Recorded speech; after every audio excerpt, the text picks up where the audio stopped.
Hello everyone. Today we start new chapter in environment. Chapter number 12 Main Natural Resources. जो last lecture है उसमें हमने Indian scientist biography और achievements वाला जो चैप्टर है वो कंप्लीट कर लिया था और उसमें हमने लास्ट APJ अब्दुल कलाम के बारे में पढ़ा था। आज हम 12 चैप्टर स्टार्ट कर रहे हैं। ये भी एनवायरनमेंट का आपका 6 मार्क्स का चैप्टर है। ये भी मोस्ट इम्पॉर्टेंट चैप्टर है। इसमें से 6 मार्क्स के क्वेश्चन आपके बोर्ड में आएंगे। तो मेन नेचुरल रिसोर्सेज। अब नेचुरल रिसोर्सेज क्या होते हैं, सबसे पहले हमको पता होना चाहिए कि नेचुरल रिसोर्सेज क्या है। इस चैप्टर में हम क्या पढ़ेंगे, पहले मैं आपको बता दूँ कि नेचुरल रिसोर्सेज जो हमको नेचर से मिले हैं, जैसे फॉरेस्ट है, वाइल्ड एनिमल है, बर्ड्स हैं, वाटर है, इनको सॉइल है, इनको हमको किस तरह से कंजर्व करना है, यानी इनको किस तरह से बचाना है। जैसे जैसे पॉपुलेशन बढ़ रही है ये क्या होते जा रहे हैं, कम होते जा रहे हैं, इन खत्म होते जा रहे हैं। कई तो ऐसे एनिमल्स हैं जिनकी स्पीसीज ही क्या हो रही हैं, खत्म हो रही हैं। तो इस लेसन में, पूरे इस लेसन में यही पढ़ेंगे हम कि जो ये नेचुरल रिसोर्सेज हैं हमें, जो हमको नेचर से मिले हैं, उनको हमको किस तरह से बचाना है, किस तरह से उनको कंजर्व करना है और किस तरह से उनका हमको यूज़ करना है ताकि उनकी स्पीसीज बनी रहे और हमारी आने वाली जनरेशन भी इनका बेनिफिट उठा सके। तो सबसे पहले तो हमें पता होना चाहिए कि नेचुरल रिसोर्सेज होते क्या हैं। तो resources which are present in nature, जो नेचर में क्या है, प्रेजेंट है, and are use directly without any further modification, जिसको में हम बिना किसी बदलाव के डायरेक्ट जिनका हम क्या कर रहे हैं, यूज़ कर रहे हैं, are known as natural resources. यानी कि नेचर के अंदर प्रेजेंट ऐसे रिसोर्सेज जिनका हम डायरेक्टली यूज़ कर रहे हैं बिना किसी मॉडिफिकेशन के, यानी बिना किसी उसमें बदलाव लाए, उसको हम क्या कहते हैं, नेचुरल रिसोर्सेज कहते हैं। अब natural resources classified in 3 categories. Most important question है, कितनी कैटेगरी में इसको बांटा गया है। तो सबसे पहले on the base of development and uses. तो डेवलपमेंट और यूजेस के बेस पर हमने बांटा है। इनमें पहला है रियल रिसोर्सेज और दूसरा है पॉसिबल रिसोर्सेज। अब रियल रिसोर्सेज क्या होते हैं और पॉसिबल रिसोर्सेज क्या होते हैं। तो real resources, the resources whose structure and quantity is known and are being used by us, यानी ऐसे रिसोर्सेज जिनके स्ट्रक्चर के बारे में और उनकी क्वांटिटी के बारे में हमको पता है और जिसका हम यूज़ कर रहे हैं, is known as are being used by us are called real resources. इनको क्या कहा जाता है, रियल रिसोर्सेज। यानी ऐसे रिसोर्सेज जो नेचर में पाए गए हैं, जिनके स्ट्रक्चर के बारे में हमको पता है और उनकी क्वांटिटी के बारे में भी हमको पता है और जिसका हम यूज़ कर रहे हैं, उसको हम क्या कहते हैं, रियल रिसोर्सेज कहते हैं। जैसे example, quantity of coal in Germany, quantity of oil in West Asia.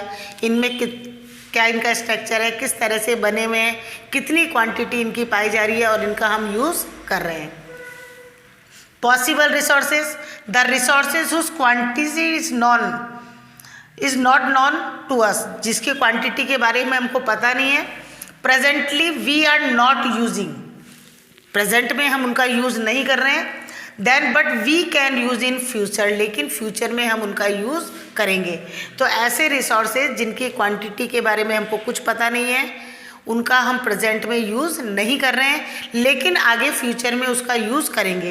तो ऐसे रिसोर्सेज को हम क्या कहते हैं, पॉसिबल रिसोर्सेज। इसका एक बेस्ट एग्जाम्पल है कि 20 ईयर्स अगो, 20 साल पहले, मतलब 20 ईयर्स अगो से भी पहले, उससे भी ज़्यादा समय पहले से जो विंड मिल थी उसके बारे में पता नहीं था, लेकिन धीरे धीरे पॉसिबल होता गया। आजकल आपको पता है कि विंड मिल जिनसे हम इलेक्ट्रिसिटी क्या करते हैं, प्रोवाइड कराते हैं, तो उनके बारे में पता तो था कि विंड मिल होती है। इस तरह से पहले लोग उसमें से कुएं में से पानी खींचते थे, उस तरह से यूज़ करके। इसी तरह से खेतों में से जो साफ़ करे जाते हैं, जितने भी अनाज वगैरह होते हैं उनके ऊपर से जो भी उनका छिलका होता है उसके लिए यूज़ करते थे। लेकिन आजकल बड़ी बड़ी विंड मिल बना दी गई हैं और जिनका यूज़ हम इलेक्ट्रिक, तो पहले कई सालों पहले इसके बारे में हमको पता नहीं था, लेकिन आज प्रेजेंट में हम उसका यूज़ कर रहे हैं। इसी तरह से दूसरा एग्जाम्पल है यूरेनियम फाउंड इन लद्दाख। अब लद्दाख में यूरेनियम पाया जाता है, लेकिन उसका आज हम प्रेजेंट में यूज़ नहीं कर रहे हैं, लेकिन हो सकता है फ्यूचर में हम इसका यूज़ करें। नेक्स्ट है ऑन द बेसिस ऑफ प्रोवेनेंसी और ऑरिजिन, यानी उत्पत्ति के आधार पर कहाँ से वो बने हैं, उत्पन्न हुए हैं, उनको बेस पर हम नेचुरल रिसोर्सेज को 2 पार्ट में बांट रहे हैं, बायोलॉजिकल और एबायोटिक या नॉन बायोलॉजिकल भी बोल सकते हो आप। बायोलॉजिकल रिसोर्स किससे कहते हैं? ए लाइव और living things are known as biological resource, कि जिंदा हैं जो और जीवित हैं, लिविंग थिंग्स हैं, उनको हम क्या कहते हैं? बायोलॉजिकल रिसोर्सेज कहते हैं। जैसे एग्जांपल प्लांट है, एनिमल है, ह्यूमन है, हम भी किसके अंदर आते हैं? बायोलॉजिकल रिसोर्सेज में। दूसरा है एबायोटिक, या आप इसको बायोलॉजिकल रिसोर्सेज भी कह सकते हैं। Things which are non living things, जो जीवित नहीं है, नॉन लिविंग थिंग्स होती हैं, उनको हम क्या कहते हैं? एबायोटिक रिसोर्सेज कहते हैं। जैसे एयर है, सॉइल है, लाइट है, ये सब किसके अंदर आते हैं? एबायोटिक रिसोर्सेज में।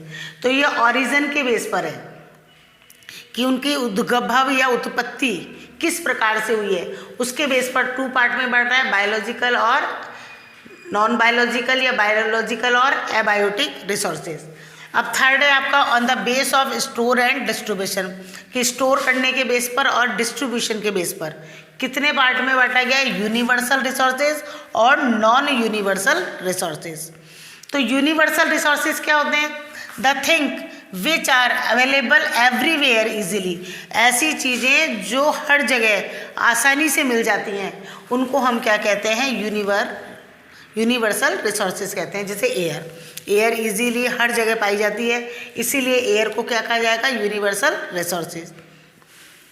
Non universal resources which are limited in stock, जिनका स्टॉक क्या है? लिमिटेड है। Non universal resources do not regenerate within a short time, यानी ऐसे रिसोर्स जो नॉन यूनिवर्सल रिसोर्स होते हैं वो जल्दी से रीजनरेट नहीं होते, यानी उनको हम जल्दी प्राप्त नहीं कर सकते हैं, उनको क्या कहा जाता है? Non universal resources. जैसे कोल, पेट्रोलियम, नेचुरल गैस, तभी कहा जाता है ना पेट्रोल और जो कोल है उसका यूज़ बहुत ध्यान से करना चाहिए, क्योंकि हो सकता है आगे आने वाले टाइम में पेट्रोल और जो कोल है वो क्या हो जाए? खत्म हो जाए। तो इस तरह से आज हमने पढ़ा है, मोस्ट इंपॉर्टेंट टॉपिक है, आपको अच्छी तरह याद करना है कि नेचुरल रिसोर्सेज को कितनी कैटेगरीज में डिवाइड किया गया है। यही क्वेश्चन आपको होमवर्क कॉपी में करना है कि natural resources classified in 3 categories. तो आपको ये क्वेश्चन इस पीछे आपकी बुक में भी दिया गया है कि नेचुरल रिसोर्सेज को कितनी कैटेगरी में क्लासिफाइड किया गया है। तो आपको तीनों करना है, on the basis of development and usages, real resources, possible resources, on the basis of provenance and origin, किस तरह से उनकी उत्पत्ति हुई है, बायोलॉजिकल एंड एबायोटिक। इसके बाद on the basis of store and distribution, universal resources and non universal resources. इसके आगे का जो टॉपिक है वो हम नेक्स्ट लेक्चर में स्टार्ट करेंगे। Thank you.